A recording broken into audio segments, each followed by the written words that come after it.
The year was 1547. The once mighty King of England, Henry VIII, now aged and grossly obese, was a shadow of his former self.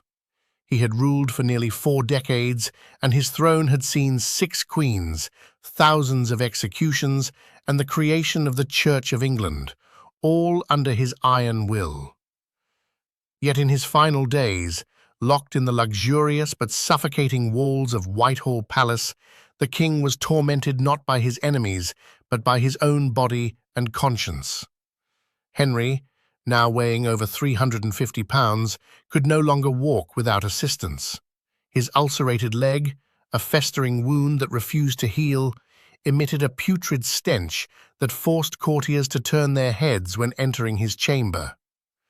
Servants whispered of the cursed rot, as if his body was rejecting his soul. Despite his suffering, the king refused to show weakness. His booming voice still echoed through the palace, issuing commands and demanding loyalty. But at night, when the halls were empty and the firelight flickered against the stone walls, Henry was haunted by ghosts. He saw Anne Boleyn, his second wife and one-time obsession, her headless body dancing in the shadows. He heard the wails of Thomas More, the man he once called a friend, now a martyr for refusing to accept Henry's religious supremacy. He even saw Jane Seymour, his beloved third wife, standing silently with their young son Edward in her arms, both pale, both distant, both unreachable.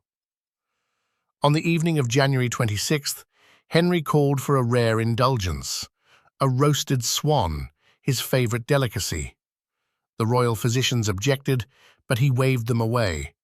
"I am still the King of England," he thundered. "Let me feast like one." The swan was brought to him with golden cutlery and garnished with oranges from Spain. He devoured it with trembling hands, grease glistening on his thick fingers. He washed it down with sweet Malmsey wine, grunting with each swallow. As the fire crackled beside him, he turned to his closest servant, Will Somers, his jester and longtime confidant. "Will," Henry said, eyes glossy, "do you believe a king can be damned?" Somers, usually quick with jest, paused. "Your Majesty, I believe even kings must account for their deeds." Henry laughed bitterly. "Then I shall burn 1,000 times."